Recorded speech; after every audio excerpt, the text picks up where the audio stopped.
প্রয়োজন আছে আপনারা রিসিটের মাধ্যমে সেখানে দান করবেন।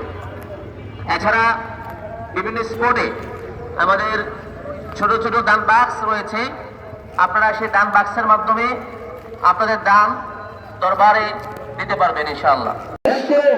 মোহাম্মদ ভালোবাসাকে বাদ দিয়ে ঈমানের অস্তিত্ব কল্পনা করা যায় না, বলেন যায় না?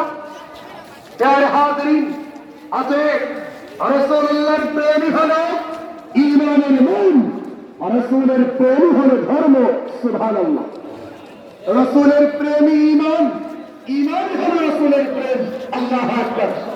একটার সাথে লাজিম মালজুম সম্পর্ক। রাসূলের প্রেম বাদ দিয়ে ঈমানের অস্তিত্ব কল্পনা করা যায় না। আবার ঈমানকে কল্পনা করতে হলে রাসূলের প্রেম ইশক ও মহব্বতের দরকার আছে।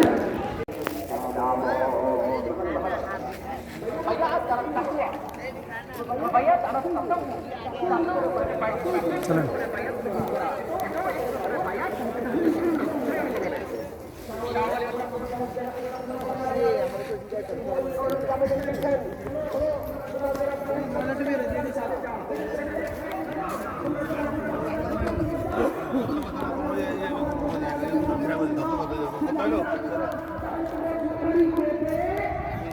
আমরা বাংলাদেশের জনগণ করেন সবার মুখের খরচ যেতে হয়, আমরা দেখবো এই দলের লক্ষ্য সবার খরচ দিয়েছে শাহ ওলিউল্লাহ মুহাদ্দিস রহমাতুল্লাহ আলাইহি। ইমামে আযম আবু হানিফা রাহমাতুল্লাহি আলাইহি তিনি পীরের কাছে গিয়েছেন বায়াত গ্রহণ করার জন্য। সুতরাং বায়াত নতুন কোনো বিষয়, এজন্য এটা নতুন বিষয়, এটা নতুন বিষয়।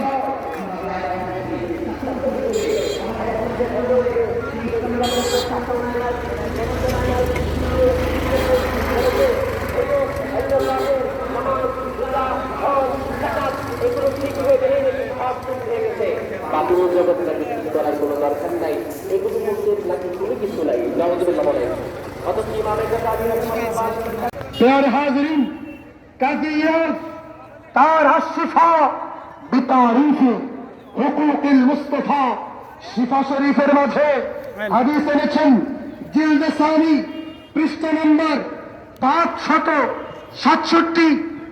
ইসলামের চতুর্থ খলিফা আমিরুল মুমিনিন হযরত আলী কাররামাল্লাহু ওয়াজহাহু, হযরত আলী চতুর্থ খলিফা তিনি ছিলেন। তাকে জিজ্ঞাসা করা হলো, আপনাদের দিলে রাসূলুল্লাহর প্রেম কেমন ছিল? সুবহানাল্লাহ, চিল্লায়ে বলি সুবহানাল্লাহ। হযরত আলী রাদিয়াল্লাহু তাআলা আনহু বলেন, কানা ওয়াল্লাহি আহাব্বা ইলাইয়া মিন যে পরিমাণ মহব্বতে রাসূলুল্লাহ আমাদের কাছে তার চেয়ে আরো বেশি মহব্বতের ছিল। সুবহানাল্লাহ, চিল্লায়ে বলি সুবহানাল্লাহ। আমাদের ধন সম্পদ, সন্তান সন্ততি, বাবা দাদা সব কিছু চাইতে রাসূলুল্লাহ আমাদের কাছে আমাদের কাছে